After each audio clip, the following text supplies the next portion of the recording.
মাতা যদি বুড়া হয়ে যায়, বৃদ্ধ হয়ে যায়, তুমি তার সাথে এমন আচরণ করো, এমন সুন্দর সুন্দর কথামালা দিয়ে কথা বলো যেন তোমার বাবা মা তোমার ব্যবহারে উহু শব্দটা পর্যন্ত করে না বসে। এরপরে আল্লাহ বলেন, বান্দা এখানে ওয়াজ শেষ হয় নাই, শোনো। ওয়ালা তানহারুহুমা, তুমি তাদের কারো সাথে ধমক দিয়ে উচ্চ বাচ্চে কথা বলবে না। এরপর আল্লাহ বলেন, ওয়াকুল্লাহুমা কাউলান কারীমা, এবং তুমি তোমার পিতামাতার সাথে সুন্দর নরম ভাষা দিয়ে কথা বলবে। ওয়াকুল্লাহুমা কাউলান কারীমা ওয়াখফিজ লাহুমা জানাহা যুল্লি মিনার রাহমা। বান্দাকে আল্লাহ বলেন, বান্দা ওয়াজ শেষ হয়নি, আমি আল্লাহর পক্ষ থেকে আরো ওয়াজ শুনে নাও। তোমার যত দয়া আছে, মায়া আছে, ভালোবাসা আছে, সব দয়া মায়া ভালোবাসাগুলি তুমি তোমার মায়ের কদমের নিচে সুন্দর করে বিছায়া দাও। যদি জিজ্ঞাসা করি, হাজিরিন জীবনে কে আছো মায়ের পায়ের মধ্যে চুমা দিছ, জিজ্ঞেস করলে কাউকে পাওয়া যাবে না, 100 জনে একজনও পাওয়া যাবে না, খুব কঠিন। যদি জিজ্ঞাসা করি, হে রাজবাড়িবাসী জীবনে কে মায়ের পায়ের মধ্যে চুমা দিছেন, এখন তো খালি শিরিকের মাসলা গুতা, এত শিরিক হইছে, সাত আকু থাকা ও ফতোয়ার গোষ্ঠী কিলে। আগের ছেলেমেয়েরা বাবা মার কদম মুসি করে তারপরে স্কুলে যাইতো পরীক্ষা দেওয়ার জন্য। ইসলামের সূর্য ডুবু ডুবু ঠিক এই সময় যিনি কালেমার ঝান্ডা নিয়ে খোদার জমিনে খোদার দিন বাস্তবায়নের জন্য নেমে গেলেন, তিনি আমাদের মাযহাবের ইমাম, আমাদের তরিকার ইমাম হুজুর কেবলার পীর হযরত আল্লামা শাহ সুফি খাজা এনায়েতপুরী, তিনার পীর হযরতে শাহ সুফি সৈয়দ ওয়াজিদ আলী মেহেদি বাগী, তিনার পীর হযরতে শাহ সুফি ফতেহ আলী রসুলে নামা, তিনার মাজার শরীফ ভারতের মানিকতলা কলকাতা। ভালো করে শুনবেন, তিনার মাজারে ঢোকার সময় ডান পাশে একজনের মাজার আছে, তিনি হযরত আব্দুল আওয়াল জৌনপুরী কারামত আলী জৌনপুরী রহমাতুল্লাহ আলাইহির বড় সন্তান। শুনে যাবেন, সুফি ফতেহ আলী রসুলে নামা রহমাতুল্লাহ আলাইহির মুরিদ ছিলেন হযরত আবু বকর সিদ্দিক ফুরফুরা বিআল কুরাইশি, ফুরফুরার মরহুম হুজুর কেবলা মুজাদ্দিদে জামান, তিনি ছিলেন ফতেহ আলী রসুলে নামা রহমাতুল্লাহ আলাইহির মুরিদ। আর আমাদের তাওই হুজুর হযরত শাহ সুফি ওয়াজিদ আলী মেহেদি বাগী, তিনিও ছিলেন ফতেহ আলী রসুলে নামা রহমাতুল্লাহ আলাইহির মুরিদ। আমাদের তাওই হুজুর ছিলেন আওলাদে রসুল, আর হযরত আবু বকর সিদ্দিক ফুরফুরা বি কুরাইশি রহমাতুল্লাহ আলাইহি ছিলেন কুরাইশি। উনিও নবী বংশের দুইজন সূর্য সন্তান মুরিদ হয়েছিলেন। এমন একজন আল্লাহর ওলি, তিনি সুফি ফতেহ আলী রসুলে নামা। আল্লাহু আকবার, এত বড় আশিক রসুল ছিলেন, এত বড় আহলুল কাশফের অধিকারী ছিলেন। মুরাকাবায় বসে মুরিদদেরকে মদিনাওয়ালা রওজা মুবারকের সাথে কানেকশন লাগিয়ে দিতে পারতেন। একবার আওয়াজ তুলে বলা যাবে কি মারহাবা। তিনার পীর হযরত নূর মোহাম্মদ নিজামপুরী রহমাতুল্লাহ আলাইহি ঘুমিয়েছেন চট্টগ্রামের মিরসরাইতে, তিনি ঘুমিয়েছেন। আহা, তিনার পীর ঘুমিয়েছেন হযরত সাইয়েদ আহমদ বেরলভী রহমাতুল্লাহ আলাইহি, তিনার পীর হযরত শাহ আব্দুল আজিজ মুহাদ্দিস দেহলভী, তিনার পীর শাহ ওলিউল্লাহ মুহাদ্দিস দেহলভী, তিনার পীর শাহ আব্দুর রহিম মুহাদ্দিস দেহলভী, যারা এই জমিনে হাদিসের খেদমত করে ঘুমিয়ে গেলেন। নতুন করে আমাদেরকে আর সহিহ হাদিস বুঝাইতে হবে না, এত বুঝলাম সহিহ হাদিস বুঝতে বুঝতে আজকে আর তারাবির নামাজ 20 টাকার থেকে 8 টাকা চলে আইছে। সামনে যদি আরো বেশি বুঝতে চাই তো কবে জানি কোন নামাজ বাতিল হয়ে যায়। ও সাতার মানুষের বানানো ইসলাম আমাদের আর দরকার নাই, মধ্যপ্রাচ্যের পেট্রো ডলারের ইসলাম আমাদের লাগবে না। শাহজালাল আমিনী মুজাররিদিরা যে ইসলাম এনেছে, ওই ইসলামী বাংলার জমিনে বাস্তবায়ন হবে। কথা বলেন ঠিক কিনা? আপনাদেরকে বুঝাই দিয়ে যাই, ভালো করে শুনে যাবেন। রাজবাড়ির মুসলমান, গলন্দর মুসলমান, ভালো করে শুনে যাবেন, কথাগুলি বোঝাটা আমাদের দরকার। আল্লাহ বলেন ফামাইয়ামাল মিসকালা যাররাতিন খায়রান ইয়ারা। কোন পরিমাণ খালি চোখে যেটা দেখা যায় না, এই পরিমাণ নেকের কাজ যদি তুমি করো, তাও প্রতিদান আমি আল্লাহ দিয়ে দিব। আল্লাহ রাসূল বললেন, আমার উম্মত, তোমার কারণে একটা মানুষ যদি নেকের কাজ করে, তাহলে তার নেক হোক বা না হোক, তোমার আমল নামায় সম পরিমাণে নেক আমার আল্লাহ লিখে দেবে। একটু বুঝাইতেছি, ভালো করে শুনে যান। মাহে রমজানে রোজা রাখা ফরজ, কিন্তু ইফতার করানো কি ফরজ নাকি? ইফতার করানো ফরজ না, কিন্তু রোজা রাখাটা ফরজ।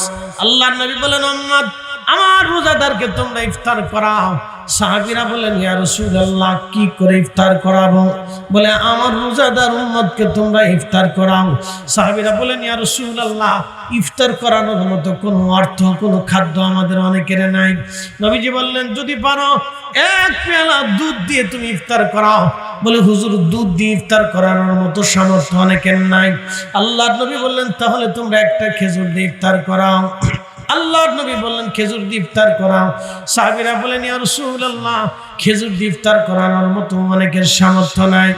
আল্লাহর নবী বললেন, যদি তা না থাকে, তাহলে এক পেয়ালা পানি দিয়ে হলো তোমার রোজাদার ভাইকে তুমি ইফতার করাও।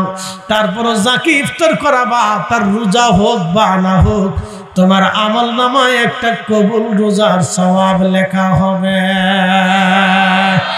একসাথে জোরে বলেন আল্লাহু আকবার। প্রিয় উপস্থিতি হাজিরিন, ভালো করে শুনে যাবেন। কিছু কথা দুনিয়ার প্রয়োজনে বললাম। কেন বললাম? আপনাদেরকে মূলের দিকে ফিরে নিয়ে চলে যাই। আহা, আল্লাহ কোরআনে বলেন, ওয়া কাদা রাব্বুকা আল্লা তা'বুদু ইল্লা ইয়াহু ওয়া বিল ওয়ালিদাইনি ইহসানা।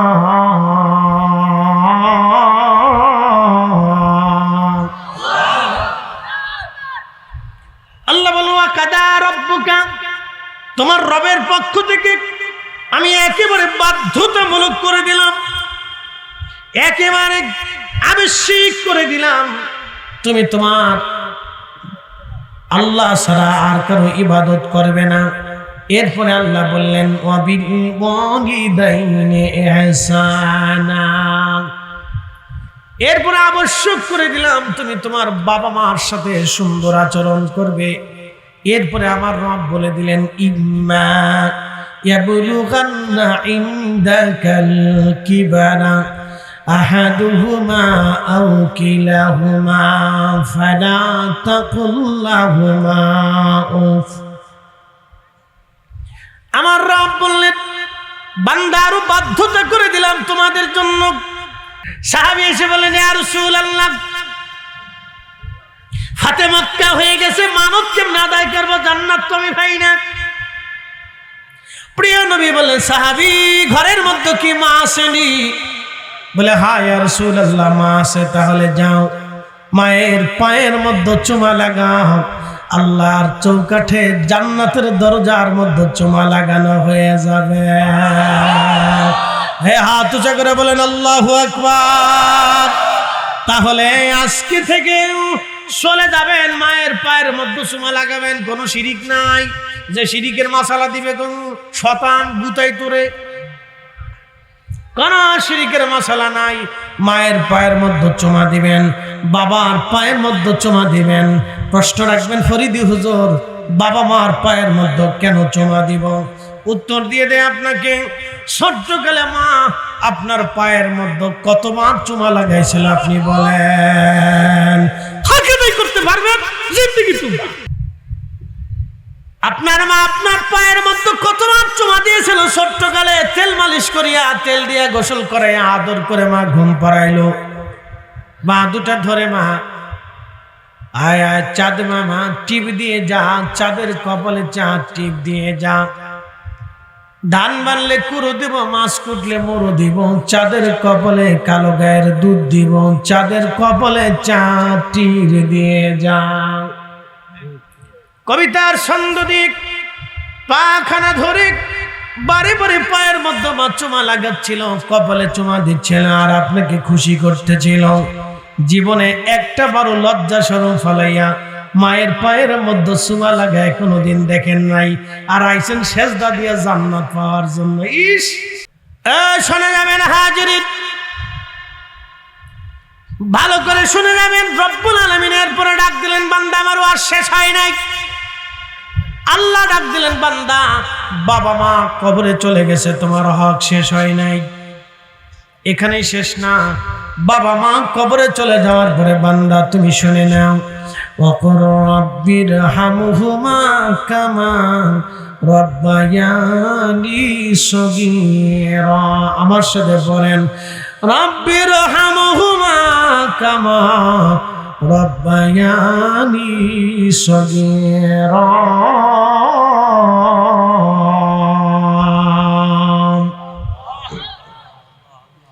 আল্লাহ ডাক দিয়ে বললেন, বান্দারে তুমি এইভাবে দোয়া বলো, এই শব্দমালা দিয়ে তুমি আমার কাছে বলো, রাব্বির হামহুমা কামা রাব্বায়ানি সগীরা। ছোট্টকালে আমার বাবা মা আমাকে যেমনে আদর করে করে খাওয়াই দিত, গোসল করিয়ে দিত, তেল মালিশ করে দিত, আমার পায়খানা পেশাবগুলি সাফ করে দিয়ে মা আমাকে চুমা লাগাইতো, কোলে করে মা যেখানে যাইতো আমাকে সেখানে নিয়ে যাইতো। রব্বুল আলামিন আমি কোন রূপ যদি কষ্ট না পাই মা আমাকে যত্ন করত, সারা রাত মা আমাকে কোলে করে নিয়ে ঘুমাইতো। আল্লাহ ইয়া রাব্বি ইয়া আল্লাহ, সেইভাবে তুমি আমার বাবা মাকে লালন পালন করো। দেখবেন পাখির বাসার ভিতরে ৩টা-৪টা বাচ্চা যখন হয়, পাখি বিভিন্ন জায়গা থেকে খাবার জোগাড় করে এনে বাচ্চারা হাঁ করে থাকে, পাখি যে বাচ্চাদের মুখে খাবার ঢুকিয়ে দেয়, ওইভাবে আমার মা আমাকে খাবার মুখে ঢুকিয়ে দিল। বিভিন্ন জায়গা থেকে পরিশ্রম করে রিকশা চালায়া, ভ্যান চালায়া, দিন মজুরি করিয়া, পরে কর্মস্থানে কাজ করিয়া, কোম্পানিতে চাকরি করিয়া, অফিস আদালতে চাকরি করে, বাবা মাসের পর মাস পরিশ্রম করে আমার জন্য বাজার থেকে রুজি করে মা বাবা মাথায় করে নিয়ে আসলো, আমার মুখের মধ্যে বাবা খাবার ঢুকিয়ে দিল। আমার আল্লাহ ডাক দিলেন, হে বান্দা তুমি ওইভাবে দোয়া করো যেইভাবে ছোট্টকালে তোমার বাবা মা তোমার জন্য লালন পালন করেছিল, তুমি সেইভাবে বলো, আমি আল্লাহ জানো তোমার আব্বা আম্মাকে সেইভাবে লালন পালন করি। এই শব্দমালা দিয়ে তুমি আমার জন্য আমার কাছে দোয়া করো।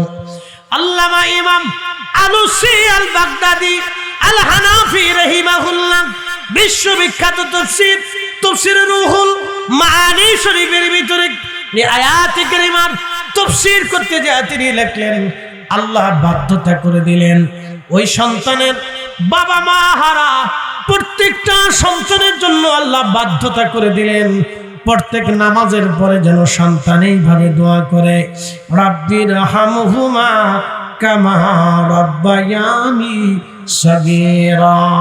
এখন বলেন, যেই ছেলেমেয়েরা দোয়া মানে না, তাহলে ওই ছেলেমেয়ে পালার চাইতে কুত্তা পালা অনেক ভালা। রব্বানা যালামনা আনফুসানা ওয়া ইল্লাম তাগফির লানা ওয়া তারহামনা লানাকুনান্না মিনাল খাসিরিন। শয়তান আল্লাহর সাথে তাকব্বুরি দেখাইলো, আর আদম কি করলো, রব্বানা যালামনা আনফুসানা ওয়া ইল্লাম তাগফির লানা ওয়া তারহামনা লানাকুনান্না মিনাল খাসিরিন। রব্বুল আলামিন আমি আমার নফসের সাথে জুলুম করে ফেলছি। আহলে সুন্নাত ওয়াল জামাতের আকীদা, কোন নবীদের কোনো গুনাহ নাই, কোনো ভুল নাই, আইব নাই, ত্রুটি নাই, দোষ নাই, কিন্তু আদম সফিউল্লাহ নিজের ভুল স্বীকার করলেন, তিনি আল্লাহর দরবারে অনুনয় বিনয় করলেন, আল্লাহর সন্তুষ্টির জন্য নিজের দিল ও মনকে রুজু করে দিয়ে হাত বাড়িয়ে চোখের পানি ছেড়ে দিয়ে বললেন, রব্বানা যালামনা أنفسنا وإن لم تغفر لنا وترحمنا لنكونن من الخاسرين এইভাবে তিনি কাঁদতে লাগলেন কেঁদে কেঁদে কেঁদে কেঁদে 350 বছর পর্যন্ত পার হয়ে গেল চোখের পানিতে মুখের গোশতগুলি পচে গেল দাঁতগুলি বের হয়ে গেল কান্না বন্ধ হলো না আহা কাঁদতে কাঁদতে 350 বছর পার হয়ে গেল কিন্তু রবের দরজা থেকে সুসংবাদ তখনও আসে নাই যখনই আমাদের নবী রাহমাতুল লিল আলামিনের উসিলা ধরল উসিলা ধরার সাথে সাথে আমার রবের দরজা থেকে সুসংবাদ নেমে গেল জোরে বলেন না ইয়া রাসূলুল্লাহ তাহলে বলেন মজলিসে নবীর দুরূদ কি চলবে না বন্ধ হবে আহা যারা ফতোয়া মেরে দুরূদ বন্ধ করতে চাও সাতা শুনে রাখো আমরা তরিকতপন্থী সুন্নিরা যত সময় জিন্দা থাকবো নকশবন্দিয়া মুজাদ্দিদিয়া ততদিন পর্যন্ত খোদার জমিনে আসমানের নিচে জমিনের উপরে আমার নবীর দুরূদ ও সালাম জিন্দা থাকবে শোনা যাবেন রাজবাড়িবাসী ভালো করে শুনে যাবেন আপনাদেরকে আরেকটু ছোট্ট করে ব্যাখ্যা করে শোনাই খুব মনোযোগ দেন সারা বাংলাদেশে আমার হুজুর কেবলার মুরিদ আছে কত সারা পৃথিবীতে আমি সব বাদ দিলাম হুজুর কেবলার মুরিদ সন্তান মহিলা পুরুষ দিয়ে সারা পৃথিবীতে আমি 1 কোটি ধরলাম তাও বাদ দিলাম আমি 50 লক্ষই ধরলাম প্রত্যেক দিন 50 লক্ষ মানুষ যদি প্রত্যেক দিন 50 লক্ষ মানুষ যদি 2 রাকাত করে নফল নামাজ পড়ে তাহলে কত রাকাত হয় 1 কোটি রাকাত এই 1 কোটি রাকাত নেকিগুলি আমার হুজুর কেবলার আমল নামায় প্রত্যেক দিন মিনিমাম জমা হয় কি কথা কর না কেন কারণ আপনার হুজুর কেবলা থেকে এই আমল শিখেছেন এরপরে ফাতিহা শুরু হয়ে গেল প্রত্যেক দিন 2 বার ফাতিহা হয় আমি একবারই ধরলাম 50 লক্ষ মানুষ যদি প্রত্যেক দিন ফাতিহা পড়ে 3 খতম কোরআনের সওয়াব আছে মিনিমাম 2 কোটি কোরআন খতমের সওয়াব মিনিমাম 50 লক্ষ জাকির যদি প্রত্যেক দিন একবার ফাতিহা শরীফ পড়ে একবার তাহলে টিপু ভাই বলল 4 কোটি না 2 কোটি 2 কোটি কোরআন খতমের নেকি হয়ে গেল এবার শুনেন যে সমস্ত জাকের ভাই বোনেরা এই সিলসিলার মধ্যে দাখিল হয়ে কবরে চলে গেল ছেলে ভুলে গেছে মেয়ে ভুলে গেছে বাবু ভাই ছেলে ভুলে গেছে মেয়ে ভুলে গেছে নাতিরার মনে নাই পুতিদেরও মনে নাই কিন্তু আমাদের তরিকা ভুলে না হাতি বললেও লাগ বাসলেও লাগ জিজ্ঞেস করে তোমরা আট্রসি যে পাইছো কি আমরা বলি আমি যে কি পাইছি তোমার 14 পুরুষও পাই না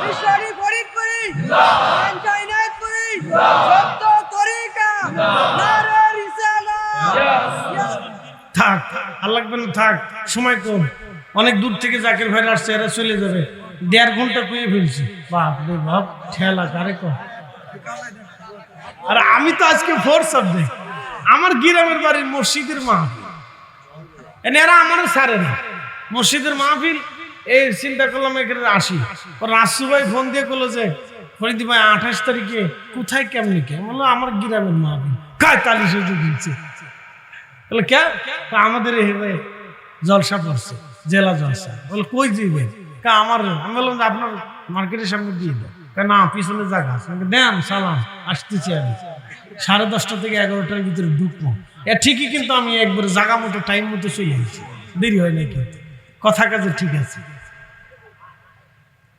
জায়গা মতো টাইম মতো চলে এসেছে মাইফি ওখানেও ছাড়ছে সময় মতো চলে এসেছে এর কিছু বোঝার দরকার তাহলে আমি আপনাদের কাছে আজকে কোনো মেসেজ দিতে পারি নাই শুধু পিতা মাতার মেসেজ দিছি বাবা আমার পায়ে চুমা দিবেননি আসতে না জোরে বলেন। এই নারীরা খালি তো ফুচকা খানার চটপটি খেয়ে বেড়ায় না, আর তো কিছু না, বুঝিস না তোরা। আর খালি ঘরের ভিতরে ঝগড়া বাঁধাইবো, কেমনে যে বাঁধাইবো খালি চিন্তা করে। আর সব শিখছি স্টার জলসা থেকে, সব স্টার জলসা থেকে শিখছে, সব স্টার জলসা থেকে শিখছে। বেটিটা খুব চেতেছে এখন, এত সময় হুজুর তো ভালোই ওয়াজ করলে, এখন তো আমরা এসে একবারে দিয়ে দিই বাস। এই হুজুর আর দাওয়াত দেওয়া যাবে না, অসুবিধা নেই, কোনো সমস্যা নেই। এক নম্বর, বাবা মার পায়ের মধ্যে চুমা দিবেন, চলবে? ধরে বলুন চলবে? তারপরে তাদের জন্য বেশি বেশি দোয়া করবেন, বাড়িতে মিলাদ পড়াবেন, কোরআন খতম দিবেন, কালেমা খতম দিবেন, এরপরে ফাতিহা দিবেন, এরপরে উলামা ইকরাম দাওয়াত দিবেন, এলাকার মানুষকে দাওয়াত দিবেন, জাকিরদেরকে দাওয়াত দিবেন, তরিকতপন্থীদেরকে দাওয়াত দিয়ে বাড়িতে মিলাদ মাহফিল করাবেন। এটা আমাদের জন্য না ভাইজান, আপনার নিজের জন্য, পূর্বপুরুষের জন্য। কথা বলেন ঠিক কিনা? আল্লাহ কবুল করুক, জোরে বলেন আমিন। আর একটা বিষয় আজ আপনাদেরকে শিখাই দিয়ে গেলাম, 2 কোটি কোরআন খতমের নেকি আমাদের যত জাকের ভাইরা কবরে চলে গেল, মিনিমাম প্রত্যেক দিন তাদের আমল নামায় চলে যায়। একসাথে জোরে বলেন আল্লাহু আকবার। তোমরা যাইয়া দেখো না,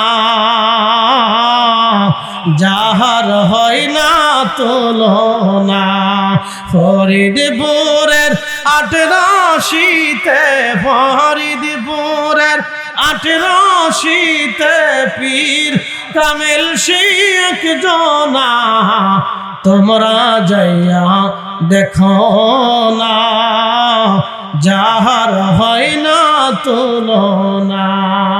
লা ইলাহা ইল্লাল্লাহ, লা ইলাহা ইল্লাল্লাহ, লা ইলাহা ইল্লাল্লাহ, লা ইলাহা ইল্লাল্লাহ, লা ইলাহা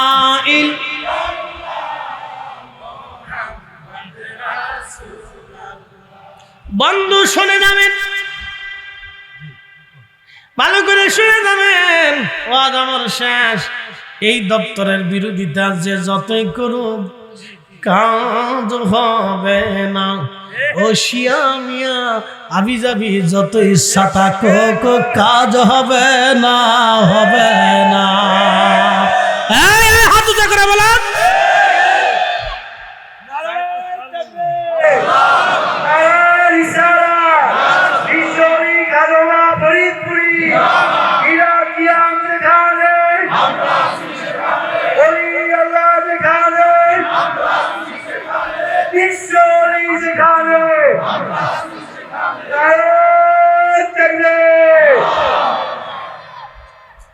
আচ্ছা, কুত্তা কি বেঈমানি করে? তো জানা পীরের সাথে বেঈমানি করে, তারা কি বলে? তো কুকুরের চাইতে নিকৃষ্ট। লা হাওলা ওয়ালা কুওয়াতা ইল্লা বিল্লাহ। মুসলমান ভালো করে বুঝে যাবেন, একটা মানুষ মিসকিন ছিল, মিসকিন, কিচ্ছু ছিল না। হুজুর কেবলার তাইদে মদদে লোকটা অনেক কিছু হল। শেষ পর্যন্ত সে হুজুর কেবলার দপ্তরের প্রতি তহমত দিল, চলে গেল। কুত্তার চাইতে নিকৃষ্ট। আস্তে করে যারা বলে কুকুরও বেঈমানি করে না, কুকুরও বেঈমানি করে না, বিড়ালও বেঈমানি করে না। সাপ যারা সাপুরিয়ে সাপেরে খাওয়ায়, সাপও বেঈমানি করে না। না, সাপও করে না, ওরা খাবার দিলে, ওরা আদর যত্ন করলে ও একটু ফুসফাস করে চলে যায়, বেঈমানি করে না। এখানে যারা পাল্লা দিছে তাদের কপালে শনি আছে। আমি বুঝাই আপনাকে, শোনেন। আমাদের এই কানাই বুড়ি এক ভদ্রলোক ছিল ৮০-৯০ দশকের মাঝামাঝিতে, এলাকার খুব প্রভাবশালী ধনী ব্যক্তি। তো তখন ৮৮তে মানুষ গরু ছাগল হাইটে হাইটে নিত, অনেক কিছু যাইতো, চাইল টাইল নিয়ে যায়, লোকজন যায় তাকবির টাকবির দিয়ে। তো সে ভাবলো ৮৮ যদি মেলা মিলিতে পারে, এত লোক জমাইতে পারে, তা আমি পারবো, পয়সা আছে, টিয়ার গরু টেকা টেকা তা টেকের গরম দিয়ে সে 2-3টে গরু ফেলাই দিয়ে সালাম দিবে। তো বুঝেনি তো বাঙালি হুজুগে মাথা, গরু শুইছে, চিন্তা করলো যাই খাই আসে।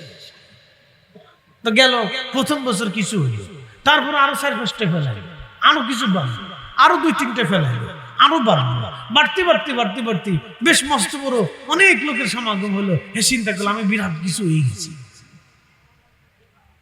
কিন্তু শোনেন, ওই উপর থেকে যখন বাটাম চালান আসে তখন এই বাটাম চালান কেউ ফিরাইতে পারে না, এটার কোনো ওষুধ নাই। এরপরে বাটাম চালান শুরু হয়ে গেল। আস্তে আস্তে আস্তে আস্তে গরিব হতে হতে হতে হতে জমি জমা বেচতে বেচতে বেচতে বেচতে আমাদের কানাইপুর স্ট্যান্ডে ভিক্ষা করতো। হ্যাঁ, আমাদের কানাইপুর স্ট্যান্ডে ভিক্ষা করতো। ভিক্ষা করতে যায় গাড়ির নিচে পড়ে মরে গেল, শেষ, খালাস। আউলিয়া কিরামের সাথে নাফরমানি করতে হয় না, আউলিয়া কিরামের সাথে বেঈমানি করতে হয় না, আউলিয়া কিরামের সাথে বেয়াদবি করতে হয় না, আউলিয়া কিরামের সাথে পাল্লা দিতে হয় না। যেই দিয়েছে সেই মরেছে। সম্রাট আকবরের মাসনদ হারিয়েছে, জাহাঙ্গীর পর্যন্ত হারিয়ে ফেলেছিল, কিন্তু ক্ষমা চেয়ে ফিরিয়ে নিয়েছে। কথা বলেন ঠিক না বেটা? বুঝে যাবে, এটা মহাসাগর। মহাসাগর থেকে 2-1টা মাছ চলে গেলে এই সাগরের কিচ্ছু হয় না, কিচ্ছু হয় না। এটা আমরা চালাই না।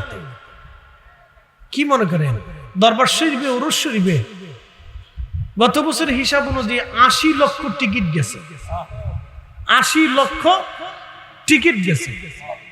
80 লক্ষ টিকিট যদি যায় তো বিনা টিকিটে যে কত লক্ষ গেছে তার তো হিসাব নাই। আর আমরা তো টিকিট লাগে না, ঠিক আছে না? আমরা তো মার্কাওয়ালার টিকিট, কর্মী যারা আছে এরও মার্কাওয়ালার টিকিট, টিপু ভাই তো কোনো কথাই নাই, তো মার্কাওয়ালা। এরকম অনেক বহু মার্কাওয়ালা আছে যারা খেদমত করে, থাকার কোনো টিকিট নেই। এরকম লক্ষ লক্ষ টিকিট ছাড়া। তো টিকিটে যদি 80 লক্ষ যায় তাহলে আপনি বুঝেন এই 80 লক্ষ টিকিটে প্রত্যেক দিন এক বেলা করে যদি হয় তো 4 দিনে 4 বেলা গেছে। তাহলে 80 লক্ষ 4-8 কত হলো? 4-8 32, 3 কোটি 20 লাখ। 3 কোটি 20 লাখ বাসনে ভাত বাড়তে কি পরিমাণে চালের দরকার, কি পরিমাণে তরকারির দরকার, কি পরিমাণে গোশতের দরকার, কি পরিমাণে আলুর দরকার, কি পরিমাণে এই লোকজনের দরকার, কি পরিমাণে মানুষের পিছনে সময় ব্যয় করছে, কোথা থেকে আসলো, কারা আনলো? অবশ্যই এর পিছনে আল্লাহর তাইদ মদদ আছে। ওতে পাল্লা দিয়েন না, পাল্লা দিলে কোথায় হারিয়ে যাবেন, ইতিহাসের একেবারে কোথা থেকে কোথায় মিসমার হয়ে হারিয়ে চলে যাবেন, তার কোনো হারানোর কোনো চিহ্নও থাকবে না। কথা কোন ঠিক কিনা? হ্যাঁ হ্যাঁ, হারিয়ে চলে যাবে, হারিয়ে চলে। এখানে যারা পাল্লা দিয়েছে তারা টিকে নাই, টিকে নাই। আর এখানে যারা স্বার্থের জন্য ঘুরে তারাও বেশি দিন টিকে না। এখানে ইখলাসের সাথে থাকতে, ইখলাস দিল দিয়ে ভালোবেসে পীরের কদমে গোলামি করতে হয়। কথা বলেন ঠিক কিনা? আল্লাহ কবুল করুক। সকলে বলেন আমিন। না হয় না আরো জোরে বলেন আমিন। হুজুর কেবলার জীবনের একটা কারামত শুনে দিলাম, ভিক্ষা করতে হবে। পাল্লা দিলে ভিক্ষা করতে হবে, পাল্লা দিলে বিপদ। এখানের সাথে পাল্লা দেওয়া যাবে না। পৃথিবীর কোন অলির সাথে পাল্লা দেবেন? শোনেন আমার দিকে থেকে নোয়ার শেষ। আবুল হাসান খেরকানি, আবুল হাসান, জোরে বলেন আবুল হাসান। ওনার বাড়ি হচ্ছে বর্তমান ইরানের খেরকানি। তো আবুল হাসান খেরকানি রহমাতুল্লাহ আলাইহির দরবারে বিশ্ববিখ্যাত বাদশাহ, সে বাদশার নাম হযরতে সুলতান মাহমুদ গজনবী রাহিমাহুল্লাহ। তিনি গেলেন, দেখেন রাজ দরবারে বাদশাহ সুলতান মাহমুদ গজনবী রহমতুল্লাহ আলাইহি আবুল হাসান খেরকানি রহমতুল্লাহ আলাইহির বরগাহে যাইয়া চুপচাপ বসে রয়েছেন। হুজুর ভিতরে মোরাকাবা, কোনো কথাবার্তা নাই। এত বড় সুলতান চুপচাপ যে বসে রয়েছে, কোনো শব্দ নাই। একসাথে বলবেন না মারহাবা? না হয় না আরো জোরে বলেন। বুঝে না, ভালো করে বুঝে না, চুপচাপ বসে রয়েছে। তো সুলতান মাহমুদ গজনবী খাদেমকে বলতেছে, খাদেম তুমি হুজুরে বলো না যে মাহমুদ গজনবী হুজুরের খেদমতে দোয়ার জন্য আসছে। কি বুঝলেন?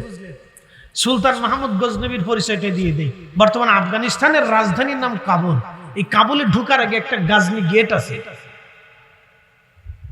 এই গাজনি কে কেন্দ্র করে Uzbekistan, Tajikistan, Turkmenistan, Azerbaijan, Armenia, এই পাকিস্তান এবং ইরানের বিরাট এক অংশ মিলেছিল গাজনি সাম্রাজ্য। অন্তত বাংলাদেশের মতো 200 দেশের সময়। বুঝাই দিলাম। এই গাজনির সুলতান যে আল্লাহর ওলির বারগাহে চুপচাপ বসে আছে, খাদেমকে বললেন, খাদেম রে, হুজুর কি একটু বলো না আমার কথা। খাদেম পিছন দিক থেকে যে বললেন, হুজুর সুলতান মাহমুদ গজনবী আপনার দোয়ার আশায় আসছে।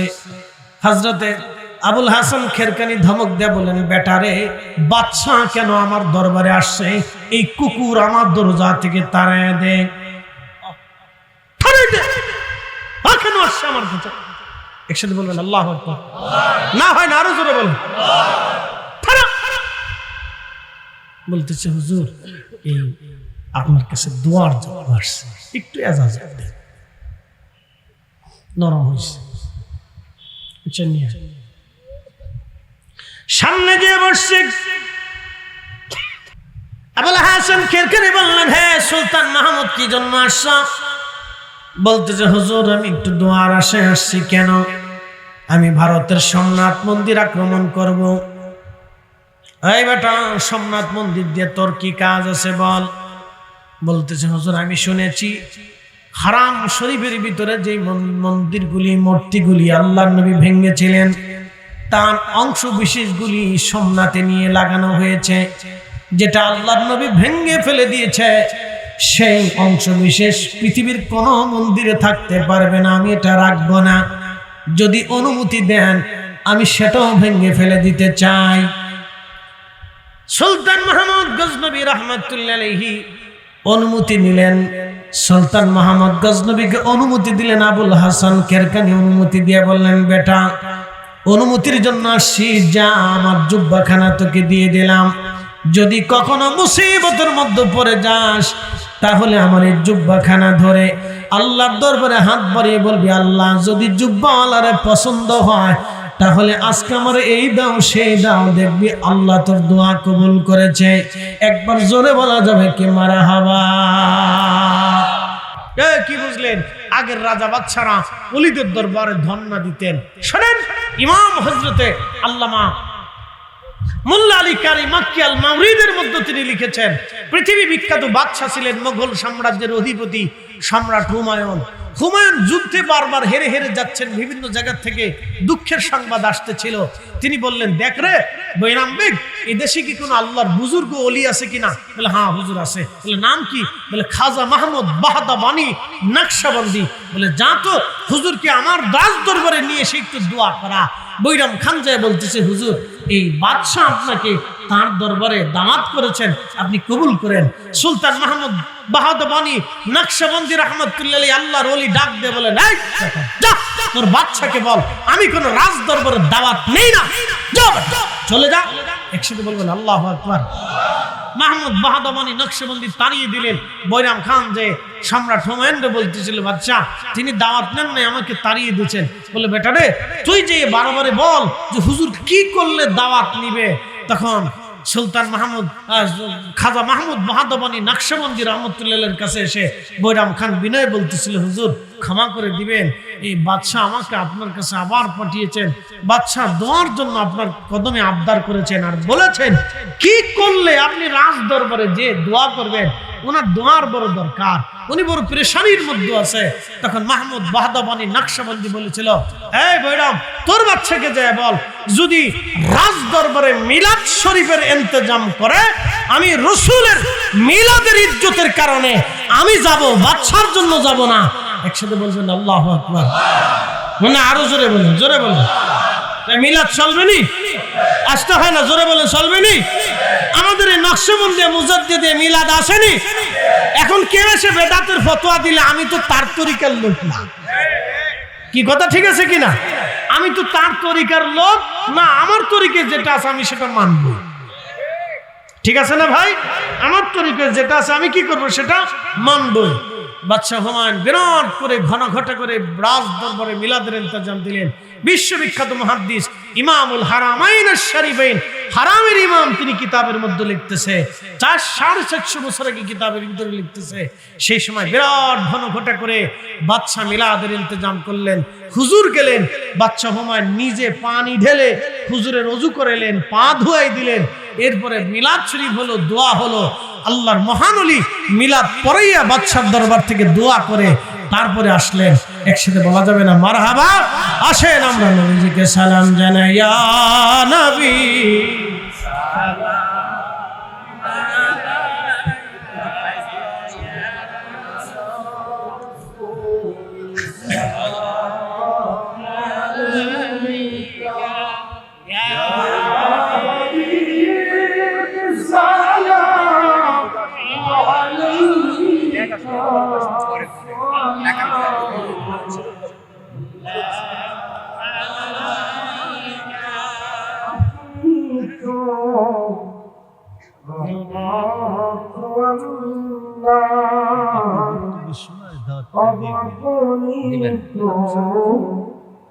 দুই তারিখ তো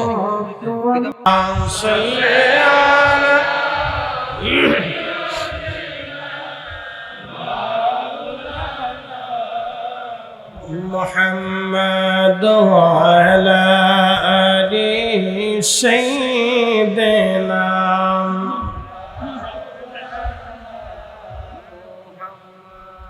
بلغ العلا بكماله كشف الدجى بجماله حسنت جميع خصاله صلوا কালেমা তাওহীদ আরশে লেখা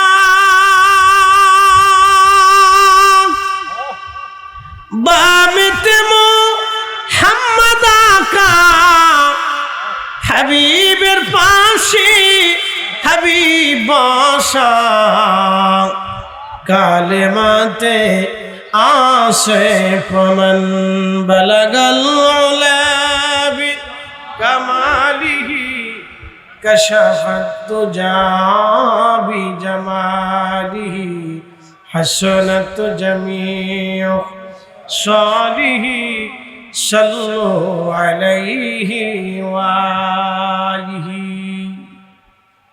কালিমাতুশ শুকুর সেই রবের মহান আসমানে বিশ্ব জাকের মঞ্জিল দরবার শরীফ খানকায়ে মুজাদ্দিদিয়া কর্মী গ্রুপ রাজবাড়ী জেলা শাখার উদ্যোগে আয়োজিত আজকের মাহফিলের স্বনামধন্য সম্মানিত সভাপতি, আজকের প্রধান অতিথি, সম্মানিত অতিথিবৃন্দ, মেহমানবৃন্দ, এই জেলার সর্বস্তরের আশিকিন, জাকিরিন, শাকিরিন, মুসলিমিন, মুমিনিন, মুহিব্বিন, সকল তরিকতপন্থী সুন্নি মুসলমান ভাইরা, পর্দানিশীন আমার সম্মানিত মা বোনেরা, কলিজার টুকরো যুবক ভাইরা, মাইকের আওয়াজ যত দূর পর্যন্ত যাচ্ছে সকলকে মোবারকবাদ, শুকরিয়া সে মহান ও রবের আলিশান আসমানে, যিনি অনেক মানুষের ভিড়ে বহু লোক থেকে জুদা করে, ঘর থেকে বাহির করে, ব্যবসা প্রতিষ্ঠান থেকে ফারিক করে আল্লাহ তার বেহেশতের সামিয়ানার নিচে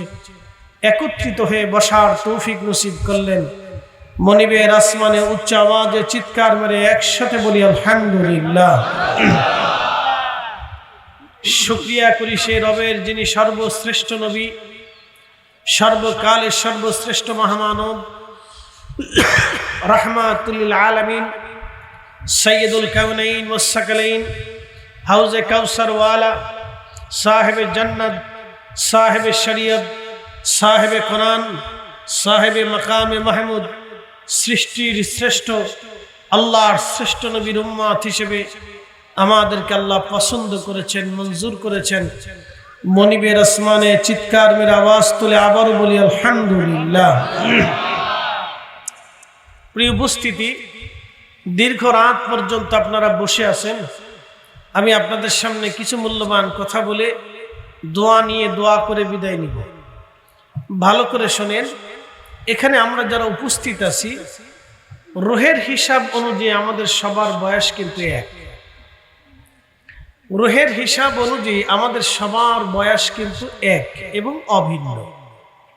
সেম আমাদের বয়স, কিন্তু দুনিয়ার হিসাব অনুযায়ী আমরা এখানে বড় ছোট আছি। তো প্রিয় ভাই, আল্লাহ একই দিনে একসাথে সৃষ্টির সমস্ত রুহকে আল্লাহ সৃষ্টি করলেন।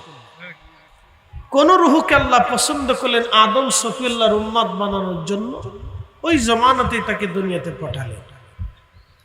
কোন উম্মতকে আল্লাহ পছন্দ করলেন শীষ আলাইহিস সালাতু সালামের উম্মত বানাবেন, তিনি ও জমানাতে আল্লাহ তাকে পাঠালেন। কোন উম্মতকে আল্লাহ পছন্দ করলেন হযরত সাইয়্যিদুনা দাউদ আলাইহিস সালাম, সুলাইমান আলাইহিস সালাম, ইব্রাহিম আলাইহিস সালাম, ইসহাক, ইয়াকুব, ইউনুস, ইউসুফ, মুসা, ঈসা আলাইহিমুস সালাতু সালাম করে জমানাতে পাঠাবেন, সেই জমানার নবীদের জমানাতে তাকে পাঠালেন। আল্লাহ আমাদেরকে পছন্দ করলেন আখিরি নবীর উম্মতের জমানায় উম্মত করে পাঠাবেন, আল্লাহ সেই উম্মত করে আমাদেরকে পাঠালেন। একসাথে বলবেন সুবহানাল্লাহ। অ্যাটেনশন, পৃথিবীতে সবাইকে ওলি হয়? একসাথে বলেন। পৃথিবীর সবাই কি ডাক্তার হয়? পৃথিবীর সবাই কি মুহাদ্দিস হয়? পৃথিবীর সবাই কি প্রধানমন্ত্রী হয়? পৃথিবীর সবাই কি রাষ্ট্রপতি হয়? পৃথিবীর সবাই কি প্রধান সেনাপতি হয়? সবাই হয় না। পৃথিবীর সবাই ওলি হয় না, ওলি হবেও না। কেন হবে না? আল্লাহ কোরআনে বলছে,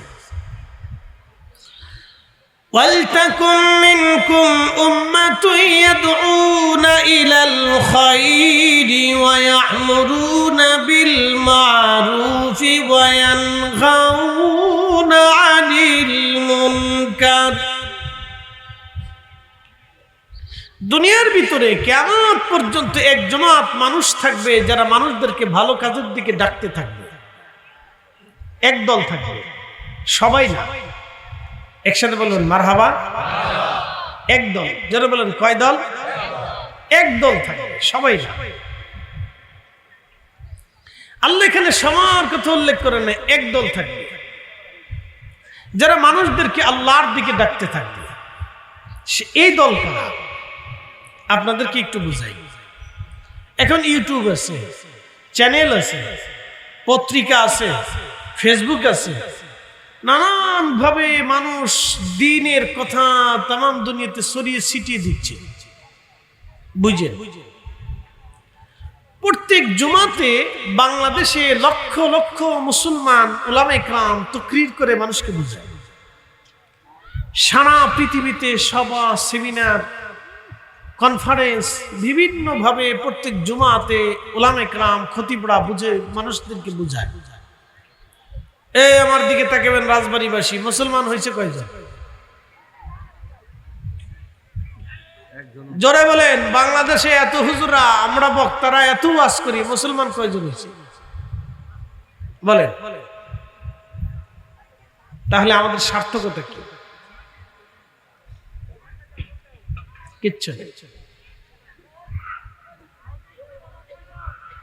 তাহলে সেই দিন ইউটিউব নেই, চ্যানেল নেই, সেমিনার নেই, সভা নেই, মসজিদ নেই, মাদ্রাসা নেই। আজকে যারা বেদাতের তবকা দিয়া, শিরকের দোহাই দিয়া আউলিয়া কেরামের দরবারে বারগাহে যাওয়ার চেতনাকে যারা শিরক আর বেদাতের তবকা দিয়ে বন্ধ করতে চান, তারা শুনে রাখেন, খাজা বাবা আজমিরি একাই ওয়াজ করিয়া 90 লক্ষ মানুষকে কালেমা পড়িয়েছিলেন। সেই দিন তিনি যদি কালেমা না পড়াইতে পারতেন, আর আজমির থেকে যদি পানিপথে ধুলি নিক্ষেপ করতে না পারতেন, শাহজালাল ইয়ামানি মুজাররিদি যদি সিলেটের সুরমা নদীর উপর যাই নামাজ বিছাইতে না পারতেন, তাহলে আজকের ইসলাম নসিবে হতো না। কথা বলেন ঠিক না?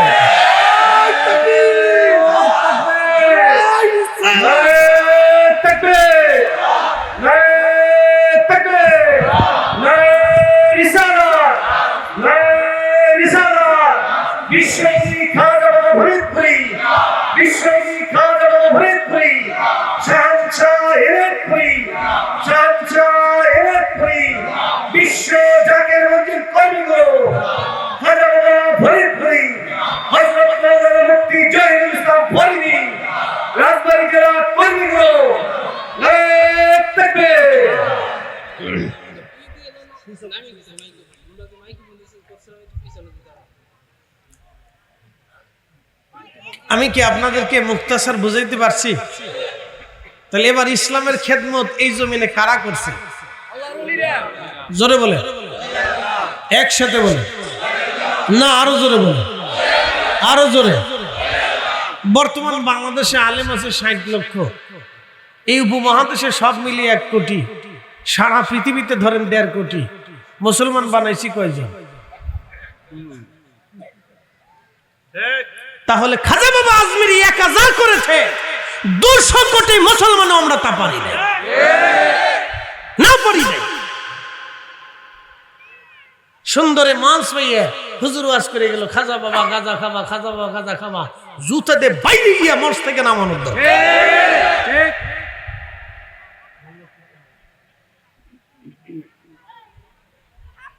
বেটা এই খাজা বাবার না আসলে তোমার খাতনাটা হইতো না।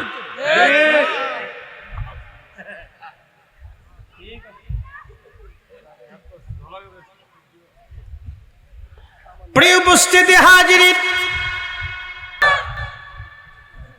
আমার আর সহি হাদিস দরকার নেই। সহি হাদিস বুঝতে বুঝতে এখন 8 টাকা তারাবি চলে এসেছে।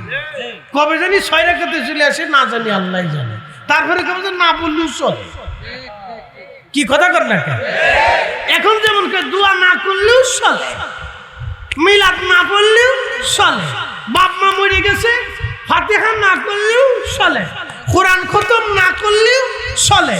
তো ওই হুজুরের দাওয়াত করে সুন্দর করে আইনে ভালো করে ভাত দিয়ে সামনে কদ্দুর লবণ দিয়ে কাঁচামরিচ দিয়ে রেখে দিবেন। কি ব্যাপার, খালি ভাত দিলেন আর কিছু দিলেন না? বলুন তো তরকারি না হলেও চলে। কথা কোন জোরে বলে। মাকালের ফল দেখতে ভালো, উপরে লাল নীল ভিতরে কালো। মাকালের ফল দেখতে ভালো, উপরে লাল নীল ভিতরে কালো। ওরে সারা জীবন এমনি গেল দয়াল, সারা জীবন এমনি গেল, খাইতে আমরা পারলাম না। যার ভিতরে নাই রসুলের প্রেম, তার সাথে ভাব কইর না। হিসাব বরাবর না করলেও চলে, না করলেও চলে। শয়তান কোথাকার, নতুন করে শয়তানের যুক্তি আমদানি হয়েছে। আল্লাহর কোরআন বলতেছে বিপরীত, শয়তান বলতেছে বিপরীত। ওয়াল্লাহি বিল্লাহি তাল্লাহি কোরআনের আইন যখন আসবে, কোরআনের বিধান যখন আসবে, তখন আর কারো বিধান আমাদের মানার প্রয়োজন হবে না। কথা বলেন ঠিক কিনা? আল্লাহ জানিয়ে দিলেন, ফামান ইয়ামাল মিসকাল যাররাতিন খায়রান ইয়ারা ওয়া মান ইয়ামাল মিসকাল যাররাতিন শাররান ইয়ারা। কবির ভাষায় বলতেছি, গুনার কাজ যত ছোট হোক করব না, নেকের কাজ যত ছোট হোক ছাড়ব না। দোয়া করলে নেকি হয় না, গুনাহ হয়। যদি নেকি হয়, আল্লাহর কসম করে বলি, আল্লাহর কোরআনের বিধান অনুযায়ী আমরা দোয়া মিলাদ ফাতিহা কখনো ছাড়ব না। শয়তানে কবে না করলেও চলে। ওরে সুন্দর করে দাওয়াত করে এনে কায়দা মতো বসে দিবি, খা, না খাইলেও চলে।